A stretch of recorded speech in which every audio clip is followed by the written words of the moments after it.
Talk to me. WSRadio.com.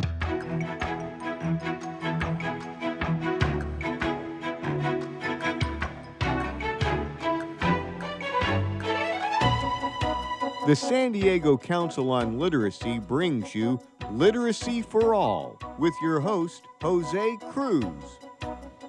Welcome back to the show. I'm Jose Cruz from the San Diego Council on Literacy. You're listening to the Literacy for All radio show on WS Radio. We're talking to William Manzanares IV. He is an author, literacy advocate, I would say literacy student, and so I'm going to come back to that right now, actually, William. Here's my question, given my three questions I like to ask literacy students. What was school like? And you told me about that. And then we ask, what made you ask for help, which may or not apply to you? And then, what is your life like now? Can you help fill in the blanks with those questions? Well, up to the last couple of years, there was only a couple people I ever told, and I didn't tell my parents. Mm-hmm. And they were good friends, and one really, in my 20s, got me through it by, talking about Richard Branson, the founder of Virgin, the mogul, the billionaire. And he talked about it, and he just, gave me advice. And then the other one just was always positive about it. Mm-hmm. And, you could share it with someone else who, I'm sure someone have shared it, and they might have had rude people because of it. But mine was positive, and then the encouragement of when I finally told people were at my company. By this point, they had to read a book to get a job with me. I was pushing books down their throat all of a sudden because my self-discovery of something that, everyone knew already existed, but the joy of reading was just finally hitting me in my mid-30s. So I was trying to get everyone around to just feel the same way. So I sat the company down, and I explained that in my book, but I sat them down and told them about my struggle. Mm-hmm. And that's what changed this, and then flipped the switch to me wanting to be a literacy advocate. Nice. Well, let me ask you, running a company, how many employees? What was your big success? When did you know, like, hey, I'm running a company? When did that all come together? And in the context of being a person learning to read, how did you deal with the challenges? And then again, you have to tell people that work for you, this is my story.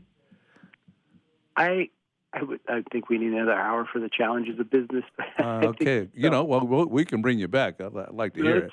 Let's just sum it up with what anyone who struggled with reading, I just used that same grit and determination to survive, then work in school, and I applied that to my business world, is think outside the box, think ways around it, and just because you're told this is the way you're supposed to do it, you know there's another way of doing it. That's three ways of saying outside-the-box thinking is what got me to where I'm at. So can you talk about what that first big successful adventure in entrepreneurship was for you?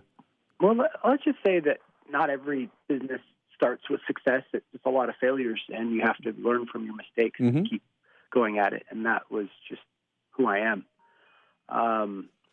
Started some stores back in 2005, and then, had a partner and a fallout and a few things that went wrong along the way. And then more recently, I started, I had a brand of, it was all my own property, my own business, my own property. I started from the ground up, and it was great to be able to do creatively what I always wanted to do, even with partners or landlords of the past. And I don't think anyone in business knows that there's a hurdle in front of you or a wall or something, you got to find a way around it. Mm-hmm. Yeah, and especially some of the surprises we've had this year, right? Yes. It's almost like for me personally, it's almost like I've been spending my whole life to prepare for that moment of when everything got set back. Yeah. Well, so you're running a business now. Things are going well. You're not hurting. Are you feeling pretty good about things? You have to just, man, there's so many loaded advices I could give in that question. I would say prepare for the worst and be prepared for when that opportunity will present itself for you to shine. And that's what I've noticed. Just like I told you when I was little, I strategically placed myself in the desk. You got to strategically place yourself in your career so you are prepared. I've had consulting jobs, and I've done a few other things where I would openly talk about dyslexia. I tried that for an experiment. I wanted to see what it was like, and I don't recommend that for people unless they have a culture of more of understanding. But you can disclose it to your HR and then ask them to help you proofread something before you send it to your boss. I think things like that. I'm sure there's other survival stories I've heard where people with dyslexia or other disadvantages can get through work and no one even notices. Well, you talked about talking to students. Did you talk to them about your challenges with reading? Oh, of course. They actually encouraged me over the years to write a book. When they say you should write a book is when other people are telling you, well, how about when multiple strangers tell you to write a book? Right. And so were you talking to elementary school or junior high school students, and in what capacity? Different. I could say from classroom visits to full-on presentations about business or reading. Most of it would always turn into, if they had me come in and talk about business, I turn back into why every youth should be reading books. And that's where the advocate side of literacy is. I want them to read. I want them to feel the joy of it. And I want them to learn from others' mistakes because they won't live long enough to make them all themselves. Well, I'm always, I read this in the book, and I saw it in a number of things. The questionnaire that I gave you, you've referenced a few times, and that's the joy of reading. And a lot of times we don't hear that from folks. In fact, I've been doing this work since 1985, and I've talked to many students and adults who've said, a book is still not my friend, but I can read it if I want to. And before, that wasn't the case. But you have a joy for reading, whether it's actual reading or the audiobooks, and you share that. Definitely, I didn't see it as a joy until I got older, but powering through. I'll call it powering through, or struggling through, or just not knowing what words you're reading sometimes in business books is what got me there. I was told when I was younger. I remember a mentor, seemed like a successful person, said, anything that you ever need to learn is in a book. This before the internet was big. But just think about that. Everything that's ever been written is a little bit better than a blog. It's a little bit better than reading online because the time and dedication is a lot more to writing a book and getting it published than it is just to post an article on the internet. So I'm saying the joy of reading is someone took the time to share their experience, and you can live a little bit through their life and see a different understanding and a way of looking at the world. And that brings me to my next question, because you read books. You want people to read books. You enjoy it. People are sharing their story. You became a writer. You wrote a book. A lot of people talk about writing a book. A lot of people get encouraged to write a book. When did you know you were going to write a book? When did you start? How did you start? I told people at my book launch party from my family and friends, I bet you all thought it was going to be a business book.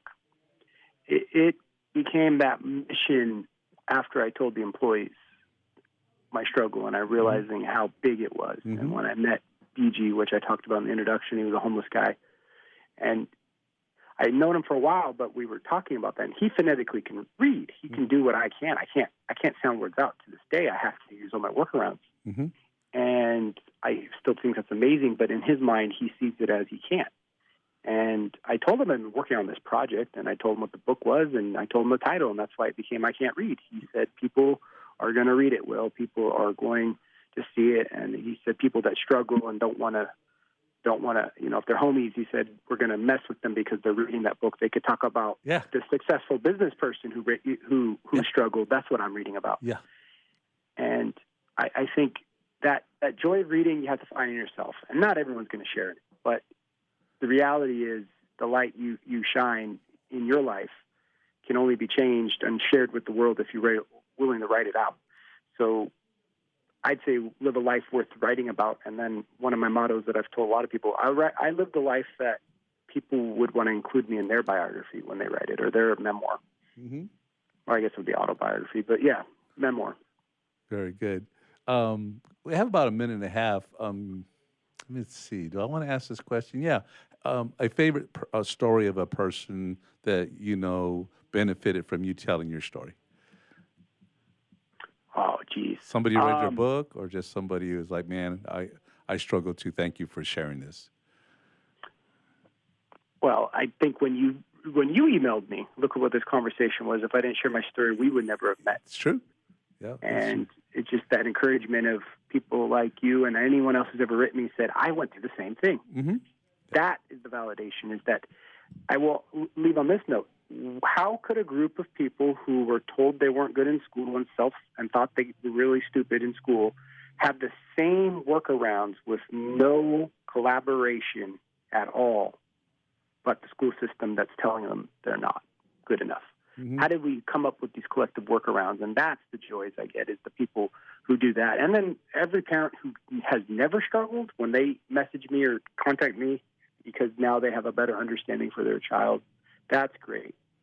That's golden. I mean, it really is, because people interpret their own things about why a person may not be succeeding, and that could be quite a load for a child or even an adult to carry.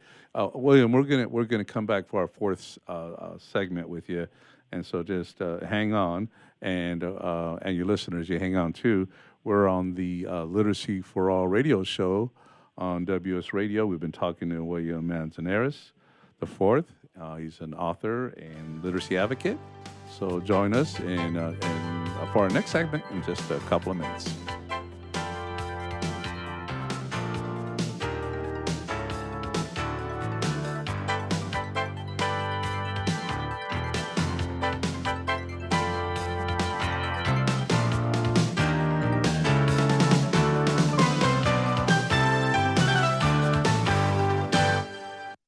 I've heard this is like one of the best pizza spots in town. Yes, it is. I'll do a slice of pepperoni, slice of vegetarian. You got it. And I will pay for all of that in 3 days. In 3 days? What's that mean? Well, wait, you accept credit cards. That money's not going to hit your account for 3 days anyway. I need my money quicker. At Chase, we hear you. With Express Funding, card payments are in your Chase account the next business day. Go to chase.com/expressfunding. Chase for business, so you can. Compensated participation. All businesses are subject to credit approval. Not all clients are eligible for next business day funding, and additional terms, conditions, and restrictions apply. Donate cash, furniture, clothes, and other gently used household items to Father Joe's Villages and get a nice tax break in April. Every donation is tax deductible. Believe you can make a difference. Be Father Joe. Go to neighborhood.org or call 1-800-HOMELESS to donate today. Life is full of misadventures, from car crashes to home fires to getting choked out on the mat. Yes, I said getting choked out, because I'm Carlos Kramer, jiu-jitsu competitor, MMA and media personality, and mild-mannered insurance agent. You can follow my adventures on Kick-Ass Radio, and I can protect you from life's misadventures at Kramer Insurance. Home, auto, life, business, and workers' comp. We're at KramerINS.com, and I want you to join my world. This is Bill Gruber with BizVid Communications, a Southern California video production leader. We've been honored to sponsor, produce, write, and host many of the fine programs on WS Radio over the years. So we understand how important the internet and your website exposure are. As video producers, we know the tricks and secrets to incorporate video to increase your search engine optimization and business success. Visit bizvidcommunications.com to see what we can do for you. BIZVID communications.com. Too much to do? Not enough time to get it done? Call on the experts at Another 8 Hours for your business support needs. By partnering with Another 8 Hours, we allow you to focus on the more important matters, like being in front of your clients, doing what you do best, rather than being stuck at a desk poring over paperwork, rummaging through emails, returning phone calls, and struggling to get everything done by yourself. Meanwhile, your family and social life are going down the drain. Go to another8hours.com or call 8 more hours. That's 866-734-6877. Hi, this is Rob Barnett, VinVillage.com, where wine lovers connect. Be sure to tune in weekly to Vin Village Radio for exclusive, in-depth interviews with the who's who in wine and food. Can you imagine a world without children? A world where children don't play, or dream, or imagine? At St. Jude Children's Research Hospital, we're working every day to find cures for diseases that strike down children. Because we can't imagine a world without children. Can you? Finding cures, saving children. St. Jude Children's Research Hospital. To learn how you can help, log on to our website, stjude.org. Talk to me. WSRadio.com.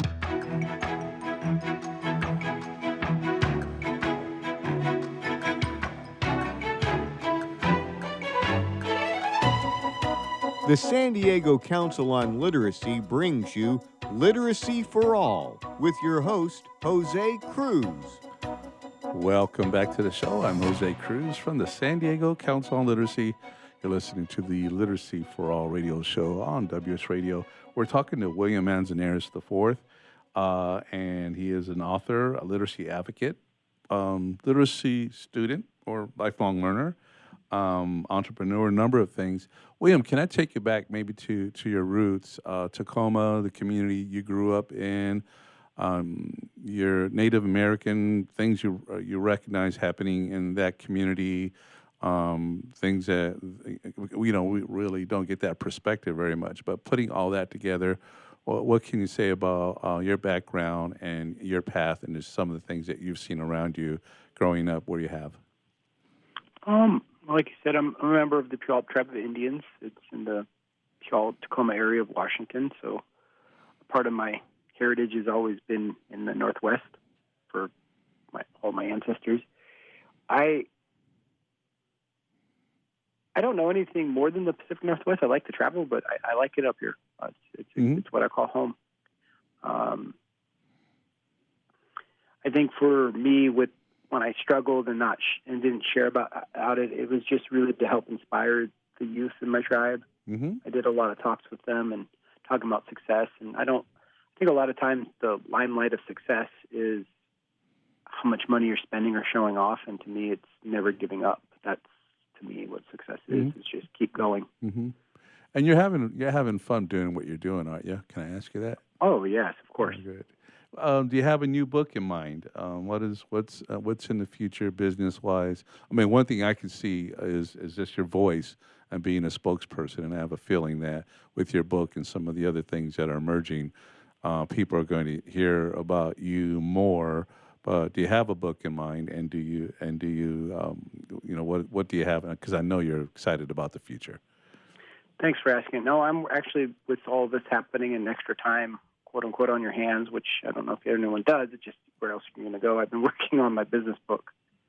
That'll be out next spring. I've had it in me. That was the original book I was going to write, but now it's even better because of more life experience. But looking forward to talking about the struggles in business because, again, it's not talked about.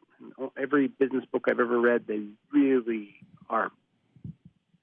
skip over the struggle. Gotcha. Right. And so would you say that's kind of the theme of your book, that these are the things that will happen to you and this is how you'll get through them? I would say these are things that happen to me, learn from my mistakes and all the mistakes I've ever made, and try not to do the exact same thing over and over. Mm-hmm. Same thing with the book I Cant Read. It was about my story to help inspire people to take the roadblocks in their own mind that tells them they can't do something and go for it. Very good. Did you have help writing that book, just in terms of other editors? Did you have to do that yourself? Well, most of the time people don't. They really do need a second reader and stuff. And by the way, that's a well-written book. You did a good job with it and really enjoyed reading it. Thank you. No, I think with any book, you can't do it alone. And there was a point in business you asked. There was a point in my life where I said, I did this all on my own. Did this all on my own, no one's help. And through some advanced audiobooks, it just hit me. It was after Malcolm Gladwell's Outliers that it just hit me in tandem of, oh my God, I didn't do this on my own. There's a set of circumstances of people in my life that led me through this, and if they weren't giving me that positive influence during that one time in my life, I don't know where I'd be. Very good. So I don't think anyone does anything on their own. So you always got to work towards it with having help. You have to get help. I had to get help to where I'm at, and everyone needs help. Yeah, I agree. I'll give you one more shot at something that you, in your question reference as misconceptions about dyslexia. What is a one or two that you'd like to share? When people think you see everything backwards. Right. For one, if every dyslexic saw everything backwards, that would be their world of being forwards, right? So no, it's one of those things where even after reading my book, there were some who thought that I see things backwards. Like, it's still a misconception that bothers me. Right. Yeah, that's a basic one. It was mine too, by the way. Yeah. So I don't want anyone to think that's what it is. And so when you were struggling with reading, did you know that you had dyslexia? No, I didn't know. I didn't talk about it. I thought I was stupid. I skipped over it. It passed me up. I missed it out. I was daydreaming in class. I think I missed it. Something, it didn't click. But the same way that for me didn't happen, it took me for researching this book, by the way, to listening to all the books on dyslexia to go, huh. Yeah. Right. Yeah. Well, I'm listening to this book at really high speeds. What? Yeah. And you're absorbing the information and such. So what's going on here? There are thousands and thousands of people who struggle with reading, who didn't get the help that they needed when they were young. Did you ever feel that way? Did you ever? What do you feel now, just in terms of a young person today who's experiencing what you experienced when you were younger?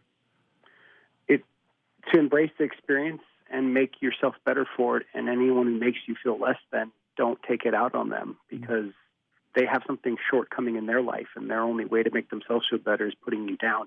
That's actually something I told to a boy who was physically disabled, that one day he won't care what people say to him. Mm-hmm. Because you will have done so much reading that you'll be at a different level of state of heightened intelligence that it doesn't matter anymore, because your self-discovery is your self-discovery, not anyone else's to take from you. William, one thing I have to say, the question I ask typically gets an answer, but a different kind of answer. You don't blame anybody. No, I do not, because the blame was so internal that it would make me cry at night. It would hurt me. It would make me feel like I was so damn stupid that I did it to myself. So I never blamed anyone else, and I don't. And even to this day, I didn't want to bring up negative. There were some weirdos that reached out to me because of this book who wanted to ask me those questions. No, I didn't blame my teachers. I didn't blame my parents. I didn't blame the school system. I was too busy trying to work at it, and that's what I want to hope people get out of this is, if you have a disadvantage, then make it your ultimate advantage. Work towards it. Find a workaround. Make something that's yours, and then you'll own it. And mine was never giving up, and that's what my point of success. And times I talk about business, it's more of a, I was told you had to do this to get a job. That's how I remember school. But to me, it would make me research the founder, Weyerhaeuser, Disney, anyone, even Richard Branson later in life. It made me research these billionaire entrepreneurs who are billionaires now. Obviously, that's when they're being analyzed. Yeah. But these success stories of generations of big companies that were started from a night watchman to a guy who didn't like the discount store, his manager, the way they bought things, and then he made Walmart. Like, he paid attention to those stories. And that's what got me through school is I'm going to focus on business. I'm going to focus on business. If it has nothing to do with business, I'm not going to. Yeah, you kept that focus. We have just under a minute. Any last famous words, and how can people get in touch with you? Well, I did willtalksbiz.com because Manzanares was really hard for me to spell out in my life.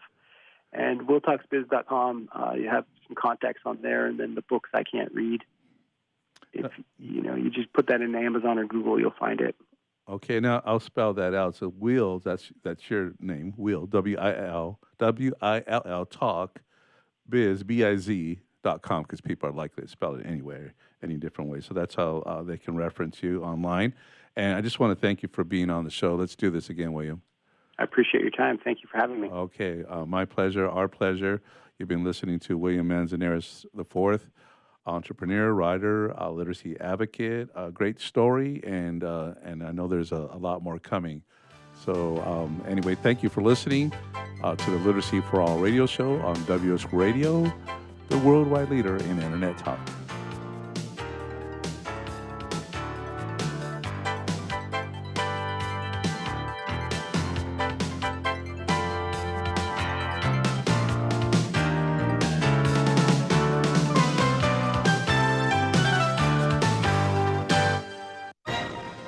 raised $8,000 to build schools for South African children. After realizing how many people go hungry in San Diego, I now volunteer at a food pantry. I'm spending the next year doing volunteer projects across 3 countries and helping in ways they designate to be the most helpful. The World Link program at the Joan B. Kroc Institute for Peace and Justice recognizes the potential of youth as agents of social change. Learn how you can help youth become a generation of leaders in action at peace.sandiego.edu.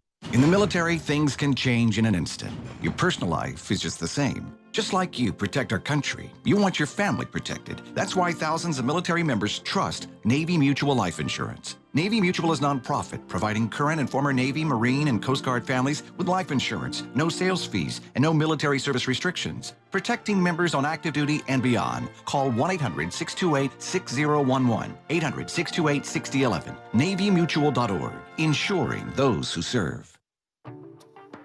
Nowadays, internet devices are an integral part of your home. Everyone in your family has a smartphone, tablet, or a computer. Life is easier knowing that all your devices are secured and your family can surf the internet carefree. ESET Multi-Device Security Pack does just that. One license for all your devices. With ESET, it's simple to stay protected and save money. Enjoy safer technology with ESET Multi-Device Security Pack at ESET.com. That's ESET.com. I've heard this is like one of the best pizza spots in town. Yes, it is. I'll do a slice of pepperoni, slice of vegetarian. You got it. And I will pay for all of that in 3 days. In 3 days? What's that mean? Well, wait, you accept credit cards. That money's not going to hit your account for 3 days anyway. I need my money quicker. At Chase, we hear you. With Express Funding, card payments are in your Chase account the next business day. Go to chase.com/expressfunding. Chase for business, so you can. Compensated participation. All businesses are subject to credit approval. Not all clients are eligible for next business day funding, and additional terms, conditions, and restrictions apply. Tired of presentations with no impact, no inspiration, and no traction? Do dull speakers have you and your team disengaged and distracted by smartphones? Christopher McAuliffe brings energy, insights, and 2 decades of experience, delivered with punch, humor, and heart. Your team will leave energized, uplifted, and with a sense of purpose. Visit ChristopherMcAuliffe.com to bring some heat to your next speaking engagement. McAuliffe. ChristopherMcAuliffe.com. Hey, it's Catherine from Listen Local Radio. Moe's Guitars has proudly served the San Diego music community since 1975. Specializing in guitars, basses, mandolins, banjos, and ukuleles, they buy, sell, trade, and consign. If you're looking for lessons, repairs, accessories, and cool gear, you found the right place. Located in downtown La Mesa Village, stop by and check out their digs or visit moesguitars.com or their Facebook page. MOZEguitars.com, 619-698-1185.